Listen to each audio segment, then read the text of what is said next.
요 테마가 왜 부처님이 저렇게 위로 올라가 계시냐면, 가운데다가 원래 그래야 되잖아요? 왜 이렇게 위로 올라갔을까? 그래, 앞에 부처님이 계리니까. 계리니까. 가운데 계시면 부처님이 다 가려버리잖아. 그러니까 위로 올리는 거예요. 그런 건 조금만 보면 눈썰미가 생기는 거야. 그런 생각을 못하면 깝깝한 거요. 왜 저렇게 올라앉았을까? 지금 봐봐, 여기 광장이 하나 있잖아. 부처님 자리를 하는 거잖아. 그죠? 이렇게 딱 계시는 거잖아. 그래서 테마를 딱 보면 그 앞에 부처님이 어느 정도 크기로 어떻게 모셔져 있겠다라는 것도 견적을 뽑을 수 있어요.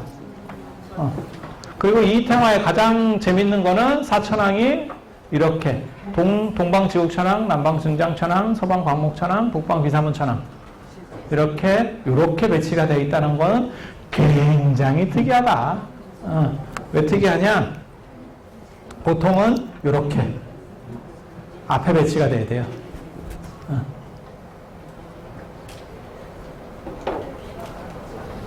여기도 이렇게 동방지국천왕, 남방승장천왕, 서방광목천왕, 북방비사문천왕 이렇게 앞쪽에 몰려 있어야 되는데 봉은사건은 이렇게 동서남북. 어떤 게 맞을까요? 사천남북이 동서남북이면 오히려 이게 맞는 거 아니요? 그죠? 이렇게 맞는데 왜 앞쪽으로 이렇게 놓냐면 인도나 동남아시아나 이런 데 가면 실제로 동서남북으로 이렇게 배치가 돼요. 사방으로 배치가 돼요. 이렇게 배치가 되는 경우도 있고 아예 그냥 앞뒤로 이렇게 동서남북으로 이렇게 십자형으로 배치가 되는 경우도 있고 X형으로 배치가 되는 경우도 있고 가능합니다. 원래 그게 맞는 거고. 그런데 동아시아 문화에서는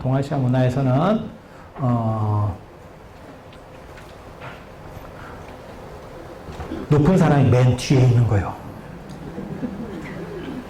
뒤에 낮은 사람이 있는 게 아니라고. 뭔 얘기인지 알아들어요? 그래서는 뒤쪽이 센 겁니다. 그러니까는 부처님 앞쪽으로 갈수록 쫄들이에요. 맨 앞이 행자입니다. 행자. 부처님하고 제일 가까운 데 행자. 그 다음에 삼위, 비구 이렇게 나오는 거예요. 그리고 중앙 통로 쪽에 가까운 게 센 거예요. 이해가 돼요? 그러니까 비구 중에서 가운데 통로에서 왼쪽에 있으면 가운데 노란 방석 다음 서열인 거예요. 이해가 됩니까? 노란 방석이 제일 셉니다. 가운데 쪽이 셉니다. 가운데 쪽이. 여기는 그렇게 안 하더라고요. 여기는 그런 식으로 안 하고 여기는 방석 배치를 보직으로 하더라고요. 근데 보통 본사는 법납으로 해요. 그래서 센 게 좋은 거냐?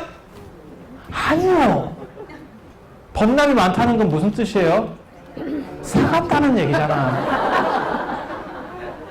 아니 뭐 능력으로 가운데로 올라갔어요. 이러면 좋은 건데 그냥 짬밥으로 올라갔어요. 비극적인 거요. 근데 내가 가운데 그 다음이 나요. 그래서 이게 여기서 뭘 얘기하고 싶은 거냐면 앞쪽으로 갈수록 쫄들인 거예요. 그리고 맨 뒤에 제일 오야분이 있는 거예요. 이해가 돼? 이게 동아시아 문화예요. 동아시아 문화.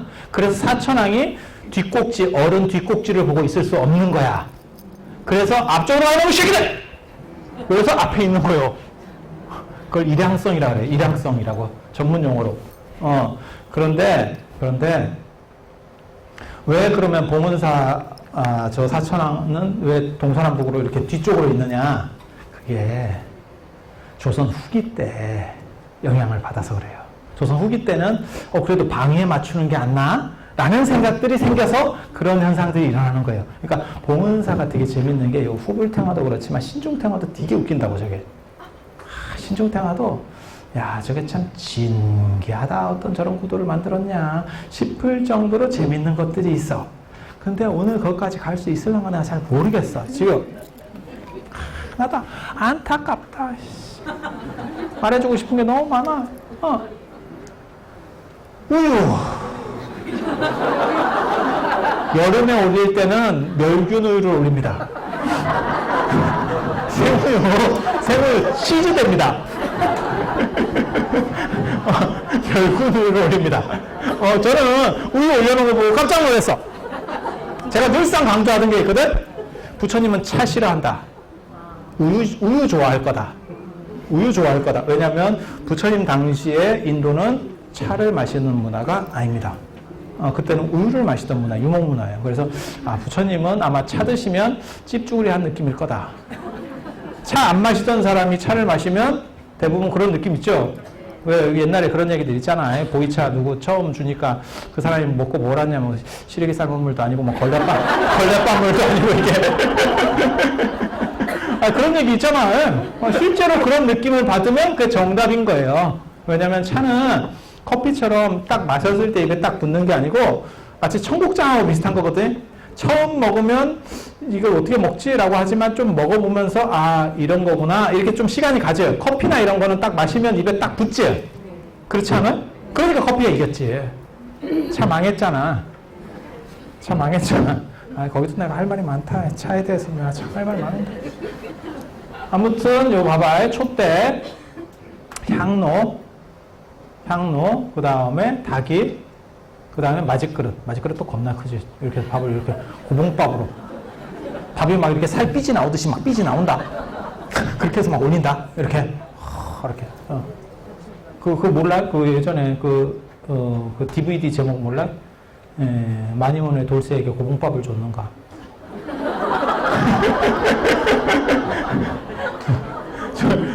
저런 걸 고봉이라고도 하고, 옛날에 대봉감도 저런 거예요.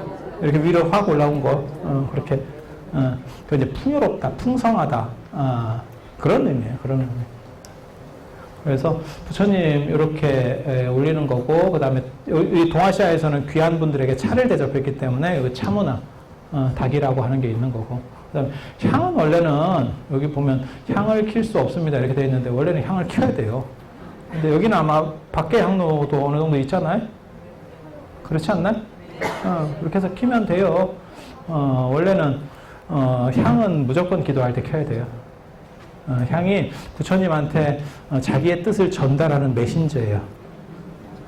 그래서 나 지금 뭐 해요? 라고 이렇게 얘기할 때. 그래서 원래는 3번 부처님한테 눈도장을 찍는 거거든요. 3번 눈도장 찍는 거거든요. 눈도장이 진짜 중요한 겁니다. 결혼식장 안 가보셨어요? 혼주 얼굴을 한번 보고 와야 되는 거잖아. 그렇지 않아? 혼주만 보면 식당으로 가도 돼.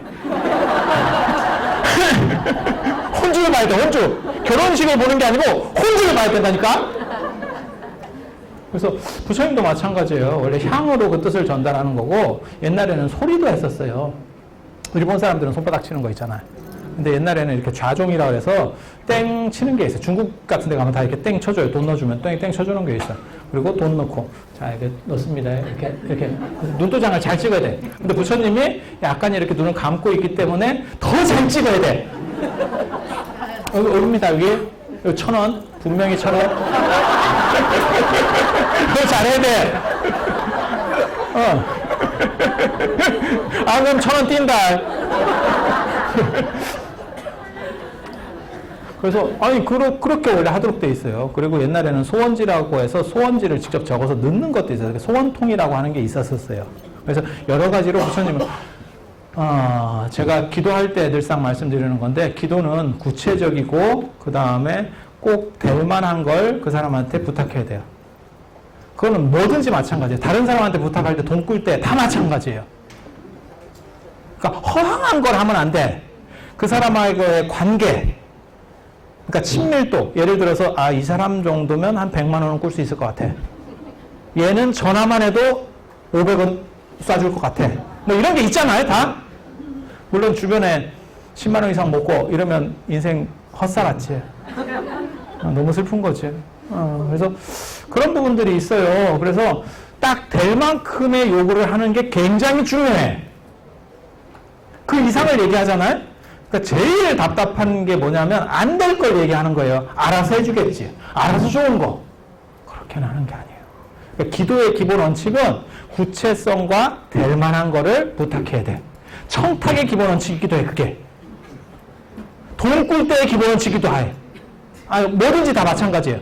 사전 조사를 하고 그 사람과의 나의 관계를 생각을 해서 어느 정도를 부탁해야 되지. 그 적절점을 잘 찾아야 돼요. 아니 그게 복 받는 것도 마찬가지고 사회생활 할 때도 그렇고 사업할 때도 다 마찬가지입니다. 그 룰을 적절점을 찾아내야 돼.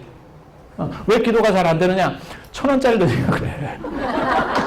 1,000원짜리를 넣고 겁나 큰 걸 생각하는 거야. 그리고 같은 값을 주고 기도가 효험을 발휘하려면 어떻게 되느냐? 눈도장. 계속 이렇게 보여야 돼. 여러분도 생각을 해봐. 우리 속담에 딱 맞는 게 있어요. 그게 뭐냐면 우는 애기 젖준다. 우는 애기 젖준다. 계속 찔러보는 거예요.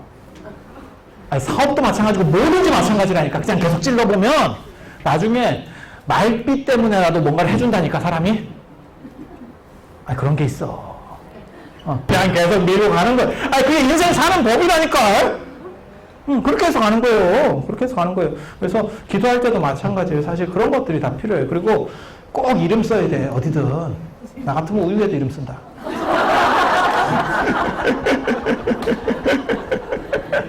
나 이런 거 되게 좋아하거든. 이름 쓰기 뭐 이런 거 되게 좋아하거든. 요번에도 지금 여기도 이렇게 딱 수업을 해보니까 딱 느낌이 오잖아요. 여기 저 뒤에서 잘 안 보일 거예요. 그래서 제가 여기 베란박 뒤에다가 모니터 단다고 지금 한 거거든요.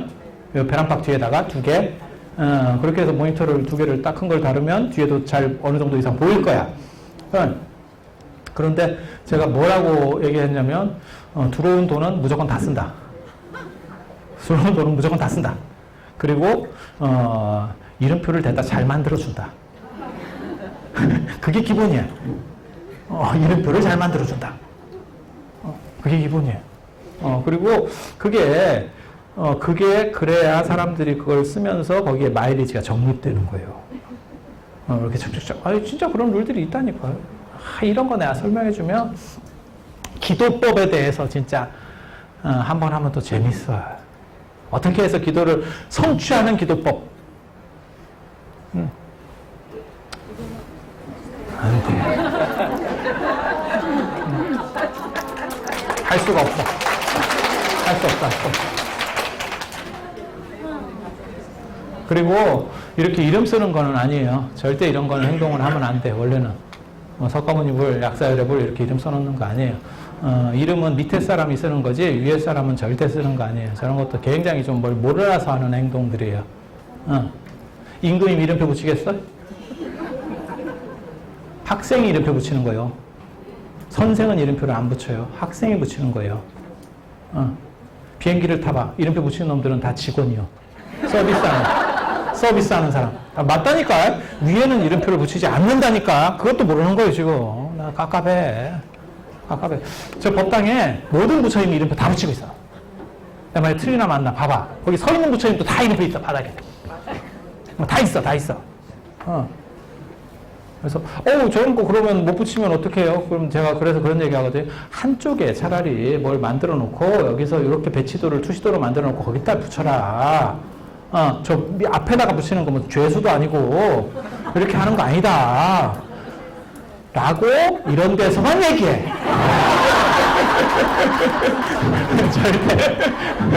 절대 주의 스님이나 스님들한테 얘기 안 해.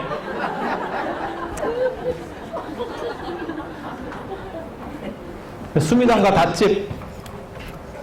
이게 닷집이고 이게 수미단이에요. 이게 수미단. 그래서 옛날에는 석굴암 같이 부처님이 정 가운데 딱 이렇게 앉아 계셨어요. 그래서 좌대만 있었어요. 저런 재단이 있었던 게 아니고. 그런데 조선 후기가 되면 신도들을 받으니까 신도들이 법당 안으로 들어오잖아요. 원래는 그게 부처님 집이요. 그러니까 신도는 못 들어왔어. 그런데 신도들이 자꾸 들어오니까 이제 맘먹으려고 드는 거야. 그러니까 부처님을 한 단을 더 높여가지고 끌어올려버리고 그 위에 뭔가 너네랑은 공간이 달라 라고 하기 위해서 한 번 더 이렇게 집을 쳐주는 거예요. 저건 원래 일산에서 시작되는 거예요. 인도는 일산, 양산, 파라솔 같은 거 있어요. 파라솔. 일반 여러분 쓰는 양산 말고 옛날 귀족들은 이렇게 파라솔, 임금도 사극 보면 이렇게 파라솔 이렇게 들고 없는 사람들 이러고 다니잖아요. 그치? 꼭 없는 사람은 이렇게 걸어야 될까? 나 그런 사람 이야기 많이 하거든. 그냥 걸을 수도 있잖아. 근데 꼭 이렇게 걸어도 없어서 가벼워서 날아가려고 그러나? 그거 참 희한하지. 그래서 이게 원래 일산에 시작되는 건데, 이건 왕궁도 마찬가지예요. 왕궁도 뭐 경복궁 근정정 같은 거, 창덕궁, 인정정 같은 데서 임금만 사는 집이 아니고 거기 신하들이 들어오잖아. 그러니까 나는 너네랑 달라! 라고 얘기를 해주기 위해서 한 번 더 금을 긋는 게 닷집, 천장에. 그 다음에 단 위에 딱 올라가지고 왕은 딱 앉아있고, 밑에 쫄들은 어떻게 돼요? 다 서있지. 다 서있지. 실제로 태화도 그래요. 부처님만 앉아있고요. 나머지는 다 서있어요. 다 서있어요. 그래서 그런 식으로 됐다는 거고, 뭐, 이 안에는 용 있고, 용. 이게 봉황이에요. 봉황. 잘 찾아봐. 진짜 많다. 여기도 용 있지? 여기 용 있지? 용이 제가 대충만 봐도, 이 기둥에도 용 그림이 나중에 나오거든요. 대충만 봐도 10마리 이상이요. 이 법당에. 아이고, 많다. 동물 농장이다. 새도 있고. 용봉비무라고 들어봤어요? 그런 건 설명해주면. 아무튼, 용하고 봉황이 최고의 어떤 권위적 상징이에요. 그래서 부처님을 딱 머리 위에 닷집. 그러니까 저 집만 보지 말고, 이렇게 안쪽에서 이렇게 딱 한번 보세요. 그럼 막 용이 쫙. 그리고 저 용이 발가락이 또 몇 개인가도 봐야 돼요. 발가락 수에 따라서 달라지는 거 아시죠? 우리나라에서 제일 발가락 많은 용 7개짜리 있어요. 7개짜리. 7개짜리. 그게 어디야? 저게 동대 정각원으로 지금 쓰는 데가 어디냐면 옛날에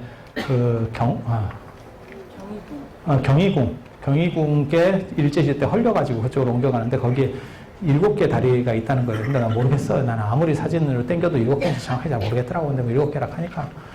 그리고 그걸 뭐 흑룡이라고 하는데 흑룡 아니고 원래는 도금을 했는데 뺏겨져 가서 속 안에가 까맣게 나온 거예요. 흑룡을 쓰는 경우는 없어. 그러면 다리가 7개인 건 뭐냐? 5개가 최고거든? 5개가 임금은 5개를 상징하는 거고, 그 다음에 세자는 4개, 세손은 3개 이렇게 쓰는 거거든? 그럼 7개는 뭐냐? 장애인이요. 장애인. 그래서 부처님 있는 데는 너네가 있는 데랑은 또 달라! 라고 얘기해 주는 게 이런 닷집. 이렇게. 그런데 한번 이렇게 올려보셨어요? 아, 그래요? 굉장히 훌륭한 거예요. 그 다음에 여기 사자자 법상이죠, 법상. 네, 법상. 그리고 사자들이 이렇게 네 군데 있어서 사자자예요. 사자자. 사자자의 오르사. 법문할 때 그런 거 하잖아요. 사자자의 오르사. 사자. 근데 이 사자가 이 인도 문화입니다.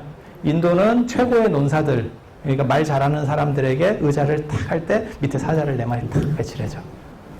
사자 탁 이렇게. 그게 인도 문화라고. 근데 동아시아로 오면서는 저 사자를 무섭게 안 써요. 무섭게 안 쓰고 약간 귀염성 있게 써. 이런 사자 아니에요. 얘는 좀 무섭게 생긴 애들. 그리고 얘는 좀 못생겼어요. 원래 귀엽게 생긴 애들. 그래서 새끼 사자 이런 거죠. 이거 봐봐. 숫사자, 원래 숫사자 4마리 인도에서는 쓰고 동아시아에서는 숫사자, 암사자 이렇게 씁니다. 암수로. 그런 문화들이 또 있어요. 그래서 설명하려면 길어. 단 차이는 뭐냐면 이거 라이온스 사자 아닙니다. 우리의 사자가 코끼리 2종류 있는 거 아세요 혹시? 아시아 코끼리가 있고 아프리카 코끼리가 있어요. 아프리카 코끼리가 여러분 머릿속에 코끼리 하면 떠오르는 이미지 있죠? 그게 아프리카 코끼리예요. 타잔에서 나온 애, 전복, 하늘 날아다니는 코끼리 있잖아요. 그리고 아프리카 코끼리. 아시아 코끼리는 작습니다. 사자도 2종류가 있어. 아프리카 사자가 라이온스 클럽 사자예요. 걔는 등치가 커. 응? 그 다음에 아시아 사자는 등치가 작아요.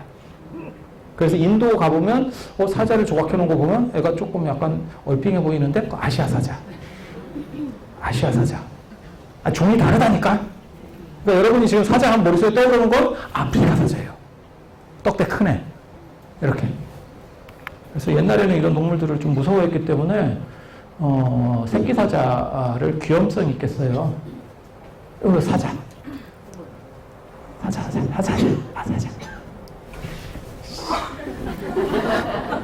되게 귀엽지 않아요? 장학리 사지. 네, 장학리 사지.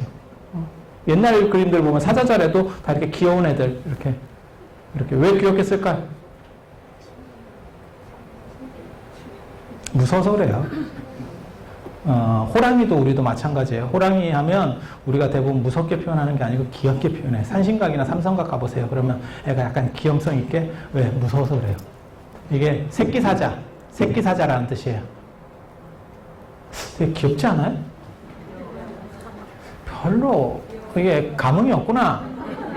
원래 나이를 먹으면 감동하지 않아요, 사람들이. 이게 어렸을 때는 이렇게 뭐 별것도 아닌 것 같고 막 눈물이 나고 이런 거 있고, 그 다음에 지금 여러분 연세 정도 되면 귀신이 나와도 이게 뭐야. 귀신이 실컷하다. 할머니 만나면 귀신이 실컷해. 그래서 제가 그런 얘기 하거든요. 예의상, 귀신에 대한 예의상 한 번 정도는 놀려준다.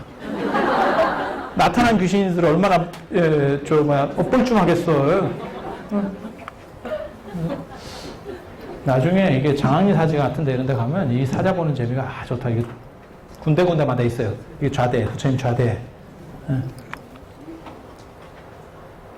그리고 이게 관세음보살. 관세음보살 아시죠? 이거 보셨어요? 법당에서? 이거는 황룡을 타고, 이렇게. 황룡인지 청룡인지 저도 잘 모르겠어요. 위에는 황룡이고 밑에는 청룡이고, 모르겠어요. 그 백이관음, 그치?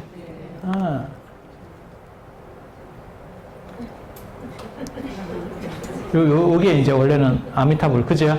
아미타불 모셔져 있고, 이렇게 해서. 여기 감로병 들고, 이게 버드나무까지. 인도에서는 버드나무까지를 이렇게 뿌려가지고, 모든 나쁜 것들을 이렇게 탁 떨쳐버리는. 우리는 저거를 솔나무 같은 걸 뿌려요. 소나무나 안 그러면 잣나무가 침엽수. 이렇게 탁. 그래서 금줄 칠 때도 다 침엽수. 그런 문화들이 있죠. 그리고 원래는 이게 흰 옷을 입는 게 아니고, 이게 투명한 옷이에요. 시스루. 사라라고 하는 거예요. 사라라고 하는 거. 왜냐면 인도 더우니까 흰 옷을 입는 이유도 더우니까 햇빛을 반사하기 위한 거고, 그런 모기장 같은 거 있잖아요. 스카프 같은 거. 그런 거 입어요. 그런 거. 그래서 탁 하면, 그게 이제 고려보라 같은 데 보면 살이 비치죠. 근데 여기는 이제 막 떡칠을 해놨지, 흰색으로. 여기 봉황 또 있어. 보면. 봉황 보여요? 이 용 옆에 봉황? 용 옆에 봉황?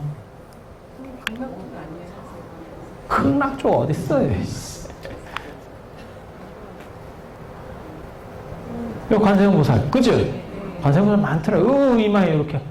아까 얘기한, 원래는 가운데 묻혀져 있었다고, 이렇게. 이 관세음보살도 되게 웃겨요. 이런 관세음보살 처음 봤지. 왜?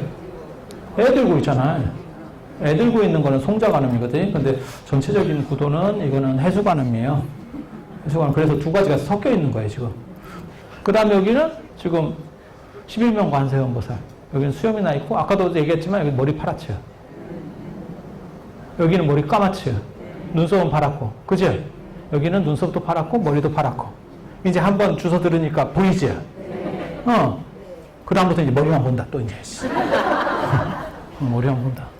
진짜 웃기는 건 아까 태화나 이런 데서 자세히 보셨는지 모르겠는데, 여기에 파란색으로 이렇게만 칠하는 경우도 있어요.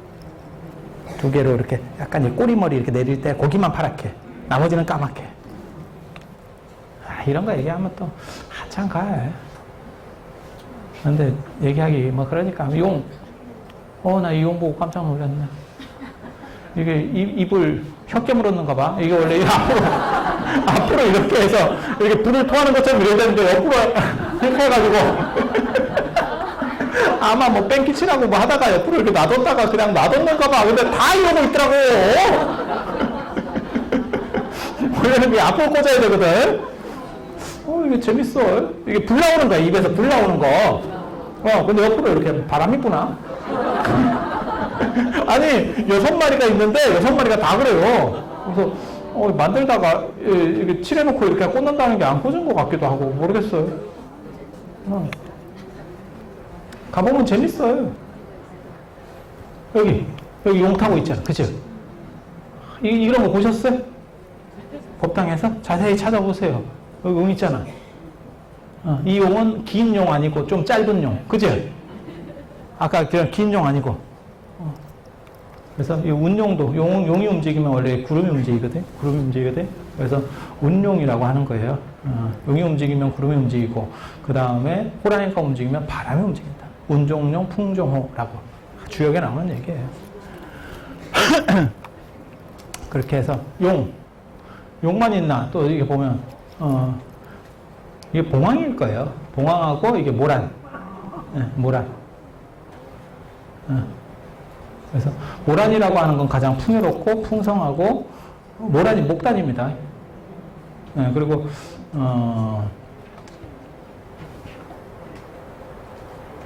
그래. 이게 원래 중국에서 최고로 부귀한 꽃 중에서 왕, 화중 왕, 화중 임금은 모란, 화중 재상은 작약, 그 다음에 화중 군자는 연꽃, 이렇게 나가는 거예요. 연꽃. 그리고 원래 동아시아는 풍부한 거, 아까 큰 거 좋아한다 그랬잖아요. 그래서 모란이 떡대가 굉장히 큽니다. 양귀비 스타일. 양귀비 스타일. 그래서 수화폐월이라고 들어보셨어요? 수화폐월? 양귀비가 이렇게 탁 꽃밭에 가면 꽃이 이렇게 오그라든다는 거 아니에요. 쪽팔려서. 그런 얘기 못 들어봤어요?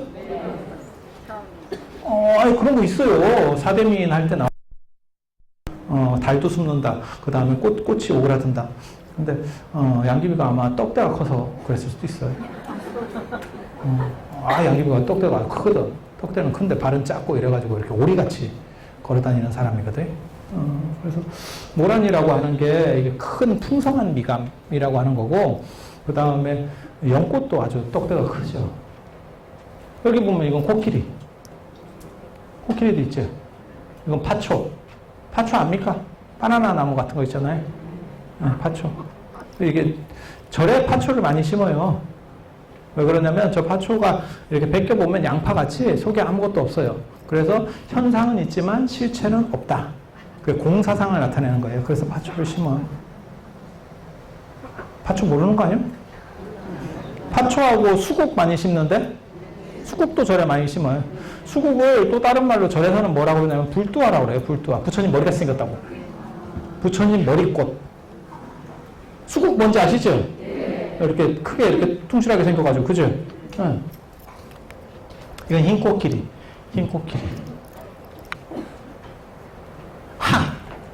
학은 소나무에 이렇게 딱. 이건 백학이잖아. 백학. 이런 흰 학이 500년을 묵으면 청학이 돼요. 청학 봤어? 청학 봤어? 절에서 자세히 보면 나중에 법당 같은 데 가보세요. 청학이 있는데 상당히 많아요. 그리고 그 500년 묵으면 청학이 되는데, 푸른 학이 되는데, 그 푸른 학을 누가 타고 다니냐면 신선이 타고 다녀요. 그렇게 신선이 타고 다니는 푸른 학이 날아다니는 동네를 청학동이라고 하는 거예요. 진짜 우리나라에 청학동이 한 20군데 돼요. 20군데 돼요. 그게 조선 후기에 청학집이라고 하는 책이 있어요. 그게 신선들이 사는 데를 얘기하는 거예요. 그래서 그런 신선들이 살 법한 데 이름을 다 청학동이라고 붙여놨다고. 월정사 뒤에도 있어. 오대산 뒤에도 있어. 청학동이 거기도 있어요. 그래서 율곡이 거기 와갖고 청학산기라고 하는 걸 짓는다고. 청학동이거든. 그리고 이제 청학동 중에서 제일 유명한 청학동은 그 김봉곤 훈장 나오는 이방 수염 난 사람 있잖아. 그래가지고 하고 있는 거기서 그 청학동이고. 청학동이라고 하는 데가 대부분 다 똑같아요. 한 가지 특징을 가지고 있어요. 오지.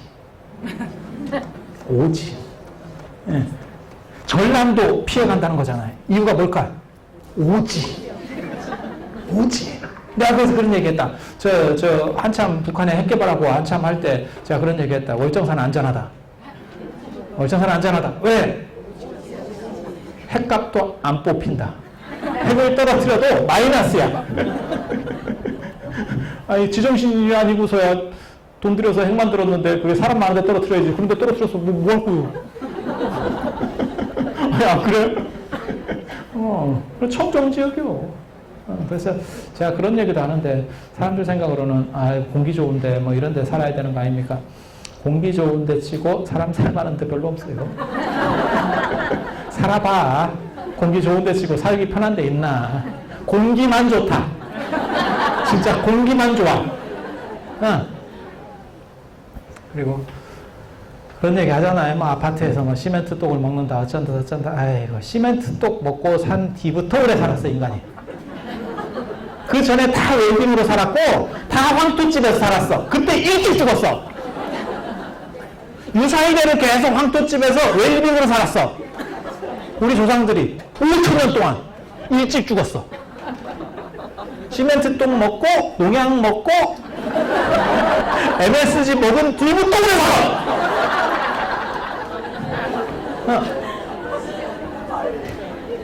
아니 그렇잖아. 그렇잖아. 그럼 우리는 일찍 죽고 우리 조상들은 되게 오래 살았어야지. 그런 거 아니요. 얘는 아직 좀 이런 흰애는 아직 좀 덜 되네. 아직 좀 덜 떨어지네. 좀 지나면 이제 파래질 거예요. 그리고 굉장히 놀라운 그림을 봤는데 뭔지 아세요? 기린이요. 기린. 그림을 좀 잘못 그려서 그러는데 이게 기린이에요. 왜냐면 기린은 뿔이 한 개예요. 용은 뿔이 두 개고 기린은 뿔이 한 개예요. 그래서 일각수라고 하는 거예요. 일각수. 유니콘 생각하시면 돼. 사슴같이 생겼는데 뿔이 한 개야. 유니콘. 이해가 됩니까? 그게 기린이에요. 여러분이 기린을 지금 몰라서 기린을 못 보는 거예요. 이게 이런 짐승이 나오면 잡아먹지 않습니다. 이게 기린이에요. 기린. 그래서 어떤 기운에 의해서 나오는 그런 동물이에요. 그래서 짐승의 이런 길짐승의 오야붕 중에 하나가 기린이에요. 이런 짐승 얘기도 되게 재밌는데 다 해줄 수가 없다. 이건 이제 비천상 날라 내려오는 선녀 생각하면 돼요. 신들이 이렇게 날라 내려오는.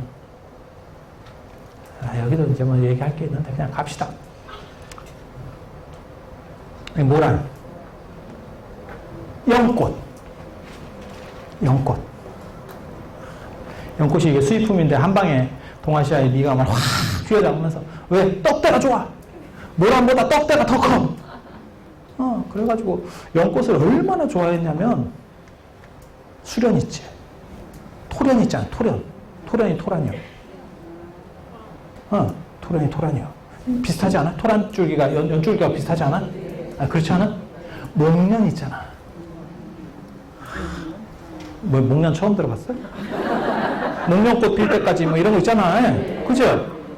나무에서 연꽃, 근데 목련은 꽃이 연꽃하고 비슷하다는 뜻이고 토란은 줄기, 잎이 연잎하고 비슷해. 그렇지 않아요? 그런 거예요. 그러니까 연이라고 하는 걸 사람들이 좋아해서 연이 점점 더 넓어지는 거예요. 연꽃은 화종분자 떡대 좋지. 연꽃하고 모란을 구분할 수 있는 방법 위에 요게 있느냐 시방 있느냐만 보면 돼요. 여기도 연 있잖아요. 연. 그치? 연등. 근데 원래는 이 연꽃등이라는 뜻이 아니고 불탈연자를 써서 불을 밝히는 등이라는 뜻이에요. 근데 발음이 연등 하니까 연꽃등인지 알아. 이렇게 보면 큰 등도 있고 작은 등도 있고 더 작은 등도 있고 뭔 차이가 있을까? 그래. 정확하게 이해하고 있어. 중요한 거예요. 아주 중요한 거예요. 그러면 그거 아세요? 큰 연등을 단 사람에게 부처님이 복을 줄까? 더 많이 줄까? 어때? 너무 좀 치사한 거 아니요? 너무 치사한 거 아니요? 그럼 없는 사람은 계속 그러고 있으라고? 어때?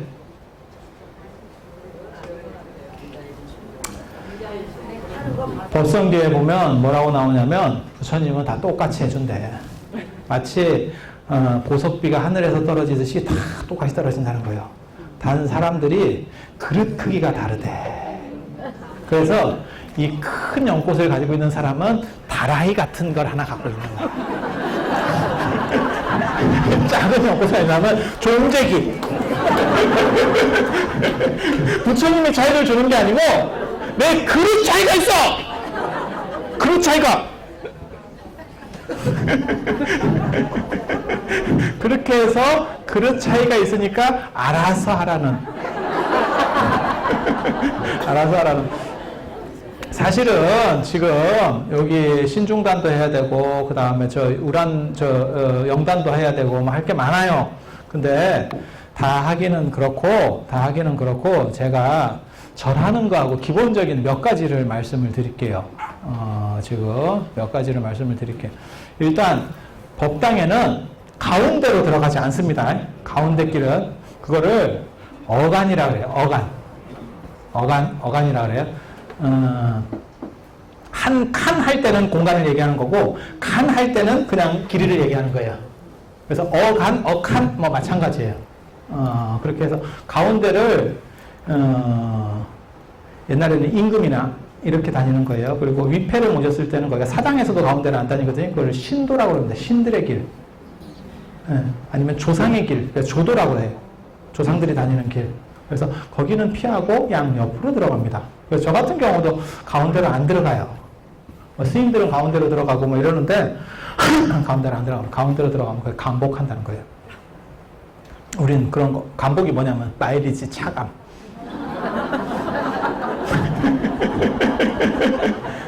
우린 잔 걸로 마일리지 차감 당하고 싶어 하지 않아요. 쓸데없는 대로 마일리지를 쓰지 않습니다. 이게 마일리지라고 하는 건 몰아서 써야 뭐라도 하나 받아. 딱 그렇게 하는 거거든요. 그래서 저는 스님이라도 가운데로 안 들어가요. 물론 제가 예불에 늦게 나갔기 때문에 가운데로 들어가기가 좀 애매한 경우도 있어. 그래서 옆으로 들어가는 경우도 있지만 저는 가운데 싫어합니다. 그게 어른들이 옛날에 다 피하는 자리예요. 그리고 그게 동아시아의 신과 관련돼서는 가운데 어른이 딱 계시는 데는 그게 거의 쓰는 게 아니에요. 그리고 제사 지내는 그 사당이나 이런 데서는 뭔 얘기가 있냐면 거기 서 있으면 신들이 다니다가 발로 잡힌대요. 발로 잡힌대요. 가뜩이나 상태도 안 좋은데 체임까지 당해서 인생이 되겠어. 그래서 그런 것들이 있어요. 그래서 이쪽 가운데는 그게 어간은 출입하지 않는다. 그래서 좌우로 출입한다. 그리고 제가 예불을 들어가면 언제나 누가 신발을 이렇게 돌려놓는, 누가 하는지 나 잘 모르겠는데 우렁각시가 있는가 봐. 그래서 신발을 돌려놓는, 이렇게 딱 하는데 법당에서는 신발을 돌려놓지 않습니다. 법당에서 신발을 돌려놓지 않습니다. 그거는 어른을 등진다고 생각하기 때문에. 사극 같은 거 보세요. 그러면 임금이 있으면 이걸 임금이 여기 임금이야. 그러면 신하가 이렇게 해서 이렇게 가는 게 아니고 끝에까지 가서 문 나갈 때 돌아가는 거예요. 뭔 얘기인지 아시겠어요? 그래서 등을 보이는 게 아니에요. 그래서 신발을 돌려놓지 않습니다. 이제 부지런한 분 중에서도 그렇게 하시는 분이 있어요. 왜냐하면 그냥 다른 사람들 신발 이렇게 막 벗고 가면 이렇게 좀 지저분할 때 정리도 좀 해줄 겸 해서 탁탁탁탁 해주는 분들도 있어요. 그거 안 된다는 거. 한 가지. 그리고 부처님 앞에 쓸 때는 발이 병족이라고 하는 거예요. 태권 차렷이라고 하는데 발을 이렇게 반듯하게. 보통 우리가 차렷할 때는 45도를 벌린다라고 배웠잖아요. 근데 그렇게 하는 거 아니에요. 어른 앞에서는, 부처님만 그런 거 아닙니다. 어른 앞에서는 발 벌리고 쓰는 게 아닙니다. 그거는 약간 이렇게 상태가 안 좋은 거. 그리고 짝발 짚어도 안 돼요. 아니 그게 부처님만 그런 게 아니고 옛날 어른 모실 때도 다 그렇게 했어요. 우리 어렸을 때 다 그렇게 배웠어요. 그건 그냥 기본이에요. 기본. 이 동네 문화에서 어른에 대한 기본적인 것들을 얘기하는 거예요. 그리고 가운데 들어가셔서 이렇게 해서 부처님한테 복전함한테 돈 넣는 거 굉장히 중요해요. 제가 그런 걸 많이 가르쳐 주는데 왜 중요하냐면 그렇게까지 접근을 해야 부처님하고 눈을 마주칠 수 있어. 그리고 제가 그런 얘기 잘 해주거든요. 어디든 유서 깊은 사찰에 가면 부처님 자리가 명당 자리예요. 여기는 뭐 그런 것 같지는 않은데 오래된 전통 사찰들이 다 그래요. 부처님 자리가 메인 자리입니다. 그 중에서. 그래서 복전함에 돈을 넣으면 바로 그 근처에서 절을 해야 돼. 그래야 명당 기운이라도 받아. 돈 넣고 뒤로 한참 와갖고 하면 이게 명당이라고 하는 게 자기장하고 비슷한 거예요. 그래서 그 근처에서 절을 할 수 있으면 약간 미친 척하고 합니다. 약간 미친 게 세상을 살아가는데 굉장히 좋아요.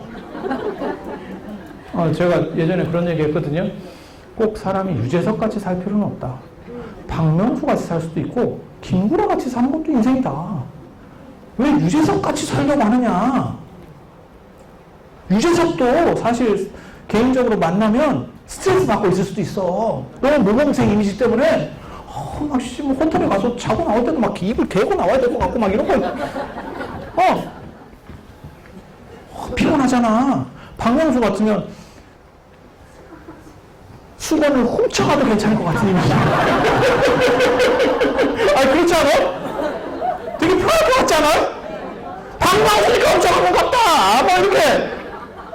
그래서 인생이라고 하는 거는 다른 사람한테 보이는 것도 중요하지만 피해만 안 주면 행복하게 사는 게 굉장히 좋은 거예요. 행복하게 사는 게 좋은 거예요. 그래서 남에게 피해만 안 주는 선에서는 즐길 수 있는 데까지 즐겨요. 즐길 수 있는 데까지 즐겨요. 그래서 부처님한테 오셔서 절을 하시고, 절을 3번 하시고, 그 다음에 신중단. 넘버 2가 이쪽이면 왼쪽입니다. 넘버 2는 좌측입니다. 이게 비서실이에요. 비서실. 그리고 신중단. 신중단 쪽을 보고 하는 거고, 실제로 신중단에 잘 보여야 돼요. 신중단이 실무자입니다. 실무자가 틀면요, 피곤합니다. 이 절로 얘기하면 주지 스님도 중요하지만 원주 스님 상당히 중요하다니까. 원주 스님이 맥이잖아요? 참 인생 피곤해집니다.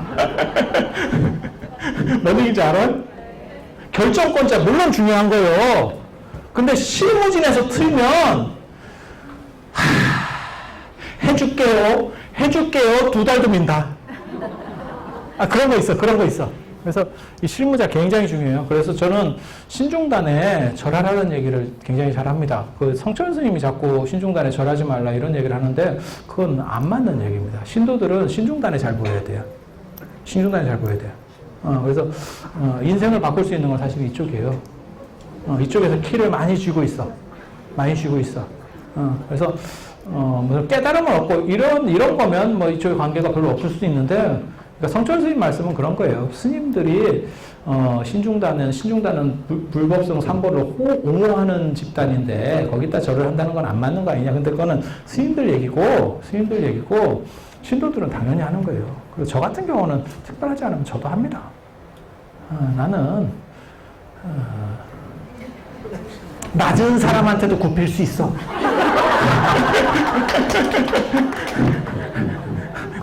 나는 관계없어.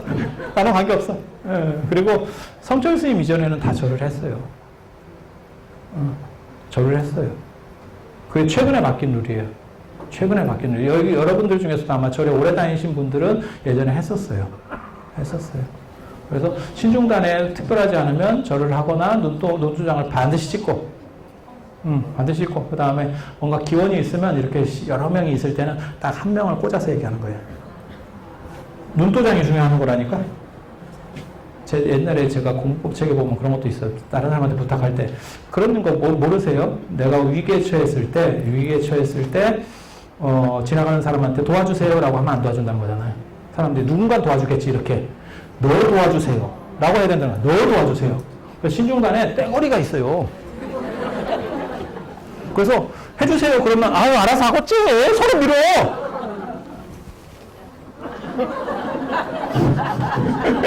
이걸 잘해야 돼. 내 1,000원 띄워먹어봐.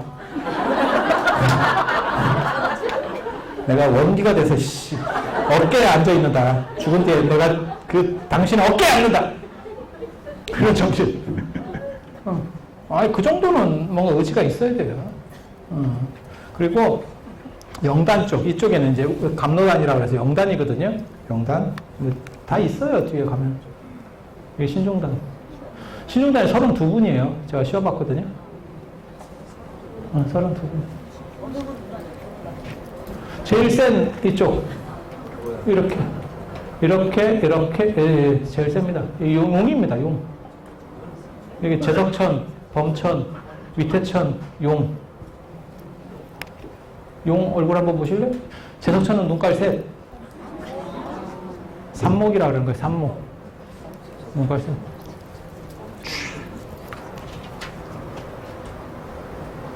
위태천.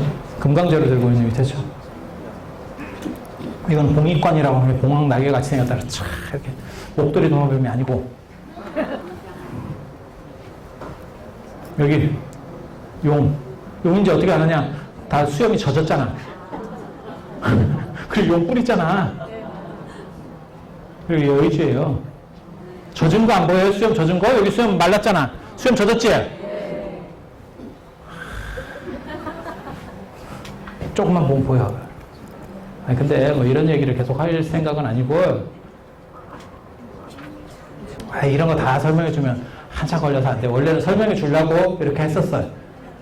근데 다 할 수는 없고, 이게 이제 영단, 감로단. 여기도 설명할 게 겁나 많아요. 근데 절하는 것만 기본적인 걸 가르쳐 드릴게요. 이거 가일법이라고 하는 거예요. 플러스 원. 여기도 보면 깝깝해요. 지금도 백중 때 죄 지냈는데 뭐 절을 뭐 한 번 안에 세 번 안에 말 같지도 않은 거고요. 죽은 사람은 무조건 짝수입니다. 절하는 횟수는 죽은 사람은 짝수, 산 사람은 홀수예요. 산 사람끼리는 무조건 한 번. 죽으면 가일법 플러스 1이라고 하는 거예요. 세다는 겁니다. 센 사람한테는 절하는 횟수가 늘어나요. 그래서 죽은 사람은 산 사람보다 세다라고 생각하는 거예요. 그래서 플러스 1 해서 2번. 그 다음에 부처님이나 임금한테는 3번. 산 사람한테는 홀수, 죽은 사람은 짝수입니다. 4번 절하는 경우는 임금 귀신한테는 4번. 종묘에서 4번. 400. 진짜라니까. 그래서 돌아가신 분 300하고 이건 아니에요. 예라고 하는 건 딱 정해져 있는 거고, 과공은 비례라고 하는 거예요. 공손함이 지나치는 것은 예가 아니다. 제가 그런 얘기 하거든요. 설날에 세뱃돈 더 받으려고 아버지한테 절 세배를 2번 하면 세뱃돈이 2배 오는 게 아니고 발이 날라온다. 그 자리에서. 얘는 딱 정해져 있는 거예요. 전에도 누가 그러더라고요. 탑돌이를 하는데 탑은 시계 방향으로 돌게 돼 있어요. 시계 방향으로. 그게 오른쪽으로 돈다는 건데 헷갈리니까 시계 방향이에요. 이렇게. 시계 방향으로 돌게 돼 있는데 누가 왼쪽으로 돌고 있는 거야. 그래서 내가 시계 방향으로 돌아야 된다. 그랬더니 그 사람이 뭐라고 말대답을 하냐면, 안 도는 것보다 낫잖아. 이렇게 말대답을 하는 거야.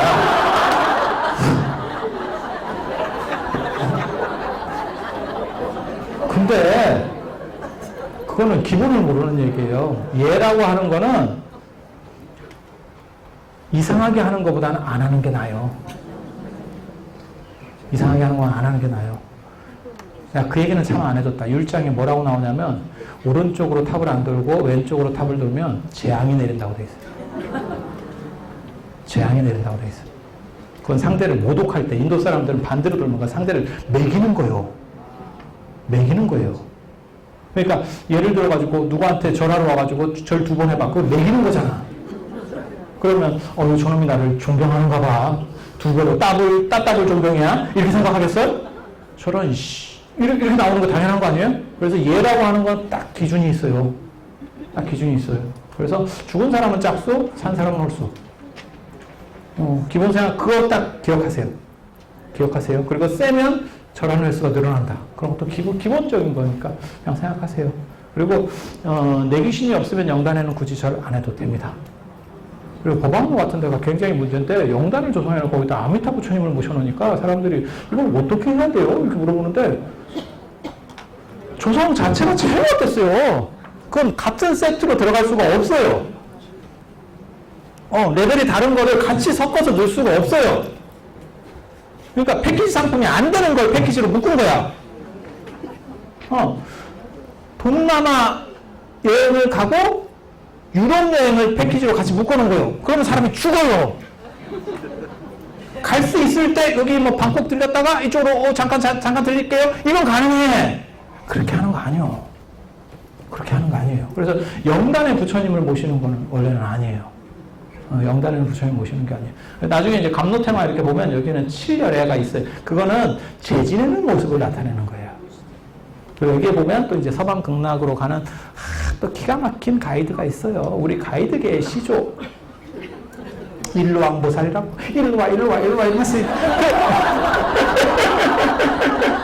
일루왕보살이라고 있어. 그거의 짱이에요. 그래서 왕이에요.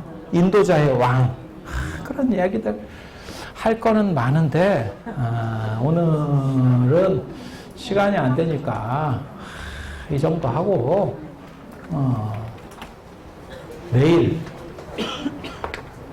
내일은 이거 안 하고, 오늘로 이거는 장사 심하게 하고, 준비한 건 겁나 많지만, 다 할 수 없는 거로, 나중에 기회 되면 또, 언젠가를 기약해보고, 내일은, 저는 원래 이거 화면 띄워놓고 하는 거 별로 안 좋아해요. 이건 지금 오늘은 특수화해서 지금 이렇게 하는 거 같고, 내일은, 사찰의 세시풍속이 아니라 1년 기도 관련된 것들, 기본적인 것들을 좀 해드릴 거예요. 그래서 원래 오늘은 공간적인 거를 하고, 내일은 시간적인 것들. 그리고 49제 지금 백중 재지내고 이런 거 있잖아요. 그런 얘기들 같은 것도 해드릴 거예요. 그래서 그런 얘기들을 좀 해드릴 거예요. 그래서 여러분들이 바꿀 수 있는 거는 여러분들이 바꾸면 돼. 근데 다른 어른들이 계시면 말할 필요는 없어.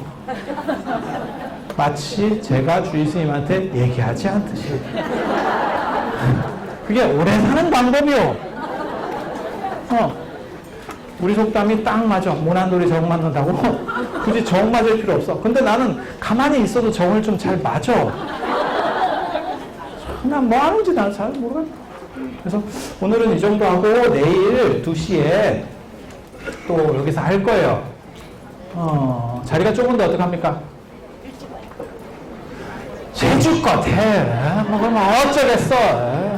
어쩌겠어. 참아!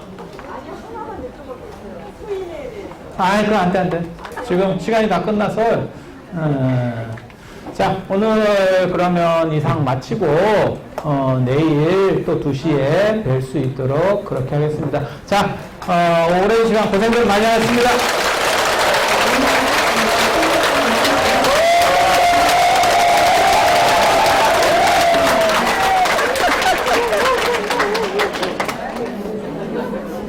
사인을 좀 하실 거예요. 지금 강의 끝은 사후 끝이 아니라 여기서 할까요? 네.